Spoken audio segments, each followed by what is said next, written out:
Good morning, social media. Hey, Facebook, Rumble, YouTube, everybody.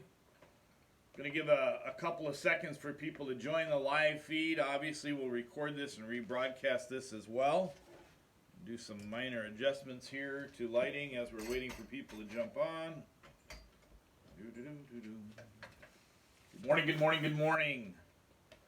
Wow, who'd have thunk that Christmas was coming this fast, huh? But it truly is. Good morning, everybody. My name is Keith, and as you know, I'm with the National Action Task Force, or commonly referred to in these parts anyway as the NATF. And, I'll correct somebody's misconception of what was said recently. I did not claim that I was law enforcement. I didn't claim that NATF was law enforcement, period, as somebody's liking to misquote what was said at a recent event in Owatonna. What I am saying is this, the full context of what I'm saying is this. We here at the NATF, we keep hearing from the general public that they consider the NATF the people's constitutional law enforcement department. What do I mean by that?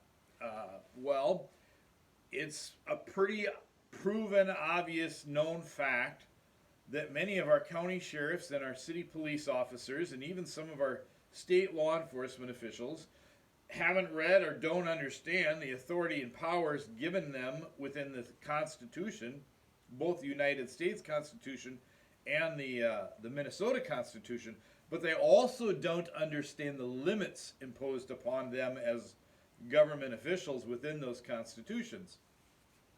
So people whose cases we are handling, or people that are attending some of our teachings, are kind of referring to us as the people's constitutional law enforcement department. That is my statement in full context, in its entirety, for those of you that have sometimes considered yourselves media, like that, what's that one called, Lion News, okay? That's the full statement. So if you want to quote me, quote the whole thing. All right, moving forward, a couple things for you before I dive into Lisa Hanson and her updates. But these are also very important, and they're related to Lisa's case in that self-appointed King Timmy Walz, the tyrant that we have at our capital as our governor, is also involved with these other cases because of his illegal and unconstitutional, and I will say that forever. I've read the law to the nth degree, to the T. I've talked with representatives up at the Hill here in St. Paul, and I know, in fact, that they are illegal and unconstitutional mandates. So I'm going to say that forever. Yes, I can prove it. Does that mean I can get a court to listen and hear the case in Minnesota and rule according to law? Remains yet to be seen, doesn't it? Larvita McFarquhar from Havens Garden in Lynn, Minnesota, is still fighting this battle in the courtroom. In addition, she's fighting the trespass notice she received from the local college while she was there assisting her children, or a child, one of her daughters anyway. And when a school security officer decided to go ape bananas all over her about a mask mandate. So she is still fighting that. If you go to Havens Garden, if you go to their website, it's not Heavens, it's Havens Garden. If you go to Havens Garden's website and scroll down where it says how you can help, and click on that, there's a fund set up there to help Larvita, and we certainly need to do that financially. She's still fighting the good fight as well, and as you know, gets asked to speak quite often, and those invitations are going to keep rolling in, obviously. Also, Lisa Monet Zarza of the Alibi Drinkery in Lakeville, who is completely shut down because of all the games with the government, is still a target. Now, Lisa had court this week, or this past week, I should say. Lisa Monet Zarza did for the Alibi, and she was quite happy with her representation. And the law firm there, Richard Dahl, D-A-H-L, and he has a Venmo account set up to help Lisa. He is appearing pro bono In other words, he's not giving her a specific charge. He is going off of donations to her fund for the alibi. And we as patriots and just good-hearted citizens in America, we need to help with that as well, being that an attorney has reached out and offered that, and he's doing well. They have a case that just went up in front of a judge this past week, and they're waiting to hear the judge's decision on throwing some of that out. All right, no drum roll needed. Let's get to Lisa Hanson of the Interchange Wine and Coffee Bistro in Albert Lea. And I'll ask you this. I need everybody to share this. Here's why. I haven't tagged people in this, but if you are a new viewer, a new listener to this story, and you aren't familiar with it, will you please share it? That's really what we need. We need this message to get out far and broad, because Lisa Hanson is not the only person that these types of things are happening to with our local governments, with our courts, with our judges, etc. And we need to get this word out. We need to support Lisa Hanson. I'm going to tell you several ways we can do that in just a second, but I need you to share. Why? Well, as you can see in Studio B here, the national media is not here. Now, some national media on podcasts have started to pick this story up. We've been on Bradley Dean's Sons of Liberty. We've been on Shad's show out in South Dakota. I was very happy to see that David Horowitz did a story on it. We've been on several other shows. Glenn Beck, in fact, did a story on Lisa's case and what's going on. So we need you to share, because mainstream media is not sharing this. They're not getting the word out. They'll interview us for 45 minutes, and as you know, we get 60 seconds to 90 seconds on the news. And, you know, I'm thankful for that. They've been pretty good this time around, but it's because we hold their feet to the fire. And we record the entire interview to make sure that they don't edit it to make something that we have said seem different than our intentions were while speaking it, and also so that they don't edit it to say something we didn't say. So as you know, Lisa Hanson defied Governor Walz, who I think in his bathroom mirror with his crown on his head calls himself King Walz. She defied his orders. Now, this is an important part of the story. She did not defy his orders originally. She stayed closed just like everybody else, month after month after month after month, costing hundreds of thousands of dollars, still having to pay her rents, still having to pay utilities, trying to keep people on board financially as far as employees. It was during the second round of closures where Lisa Hanson and others all decided, not all, but a lot of them decided they were going to reopen, 200 or some, through an organization called Reopen Minnesota. Brings another question: where are my Reopen Minnesota people? We still need you in this fight. There were over 200 of you. This isn't over. If you don't see the writing on the walls, and I mean WALZ as well as WALLS, if you don't see the writing on the walls, they're going to try another shutdown. I would be really surprised if it's not in the next 14 days.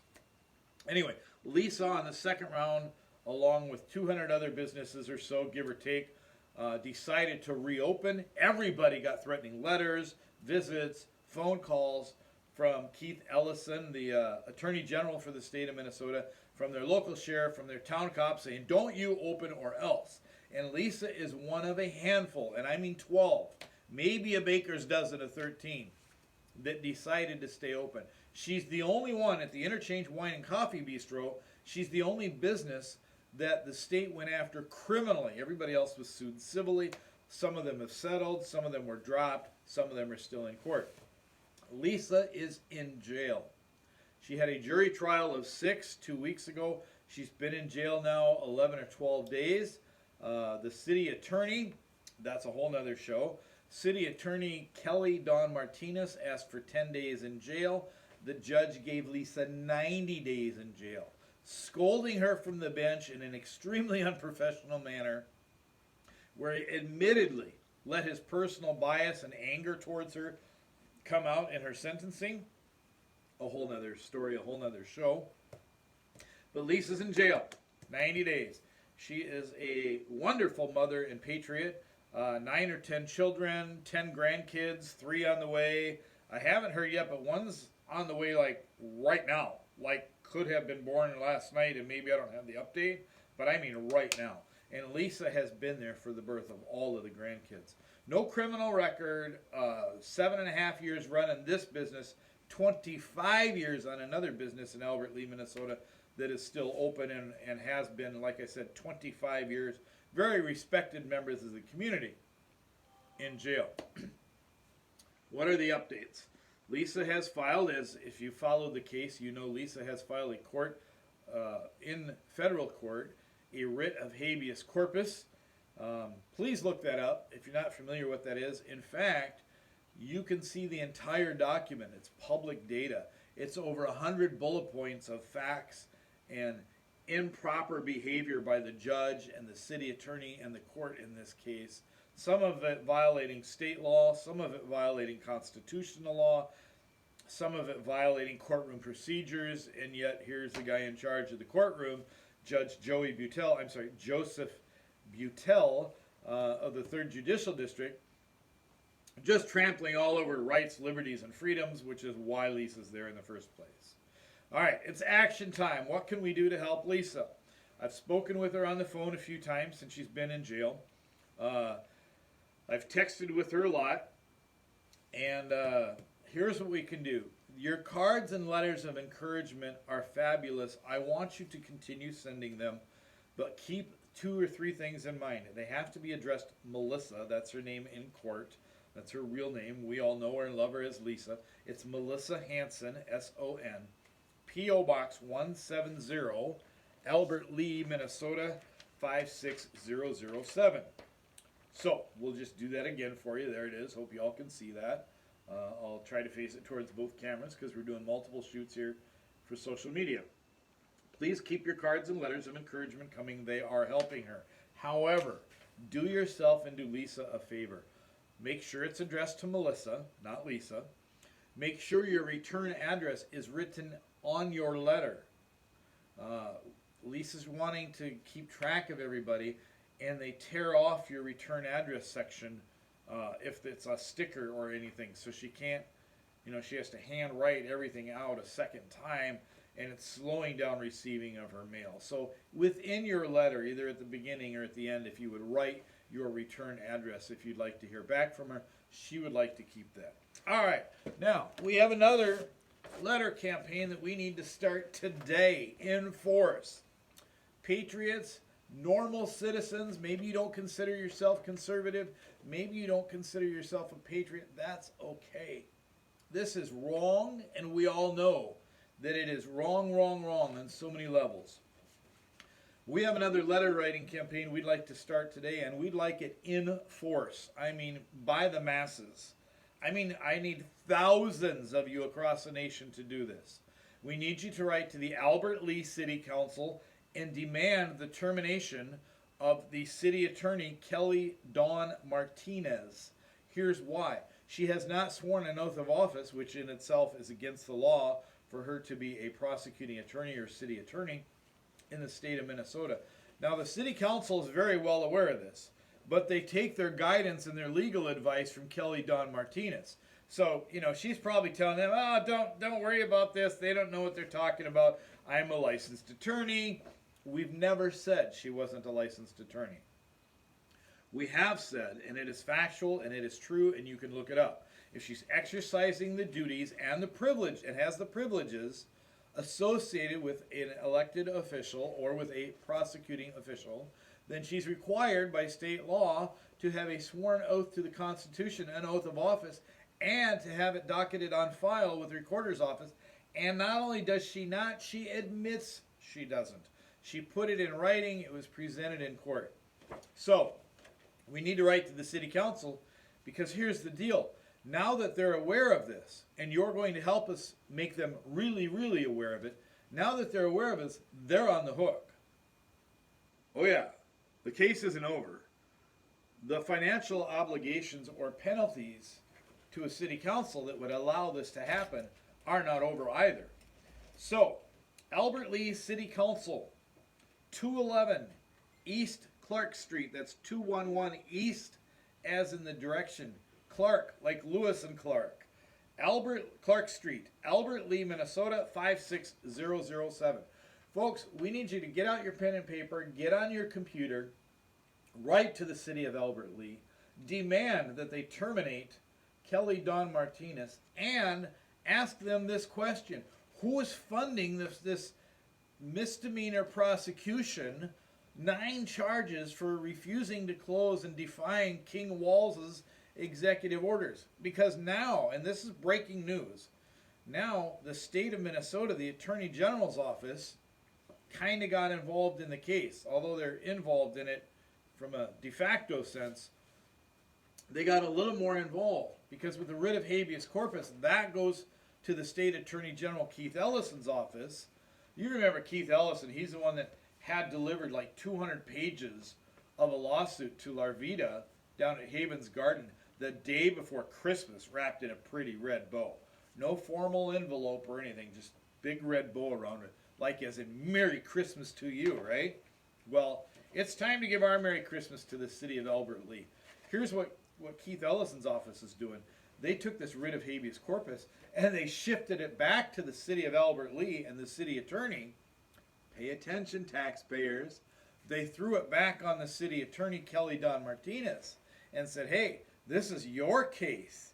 You did this. You represent this case. You have to answer to the writ of habeas corpus. It's kind of funny, how could she do that? Because she's actually a defendant in the writ of habeas corpus actions.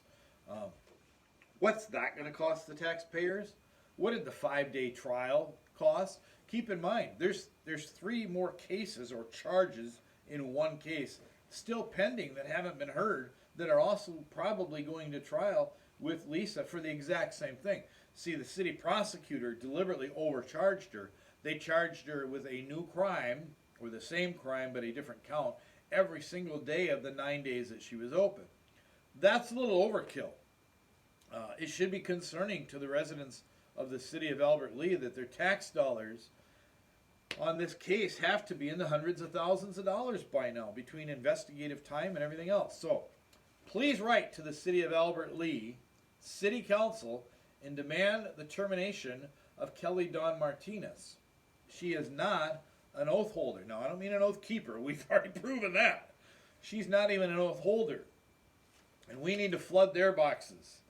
City of Albert Lea City Council, 211 East Clark Street, Albert Lea, Minnesota, 56007. Now, patriots, listeners, fans, supporters, people brand new to the case, Lisa Hanson is a woman of faith. Her entire family is a family of faith. She has served as children's church leader for, I don't know, I believe I heard at least 10 years. Very, very spiritual, God-fearing, God-believing woman and family. And it's Christmas time.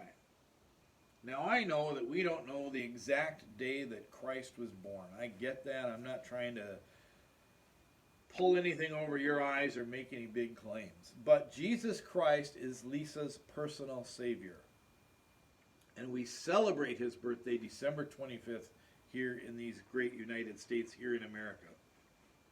That is only days away, and Lisa is free from the chains and bondage of sin, and guaranteed her place in heaven through her personal Lord and Savior Jesus Christ. But she is locked up here on earth, much like Peter, much like Paul were. Folks, Christmas is a special time, even for some of you that don't have a faith basis. And I'm not ripping on anybody here. It's a very special time to a true Christian, like Lisa Hanson. We need her to get those Christmas cards. We need her to get that encouragement. We need her on your daily prayer list. Please lift her up and her family up. That's the last request I have during this live. Will you please lift up Lisa Hanson and her family in prayer this holiday season? And don't forget, you can't have Christmas without Christ. It's in the very first part of the word for a reason. Love you all. Thank you for your support. Don't forget to jump on the National Action Task Force Forum, the NATF. You can get on the forum under Mighty Works and sign up for free. Help us out. Help yourself out. We're going to teach you a lot of the things about your liberties and freedoms and how to keep them intact, because, boy, oh boy, if you don't exercise your freedoms, you do lose them. Thank you all to the national media spreading this word, and have a very, very Merry Christmas. Bye now.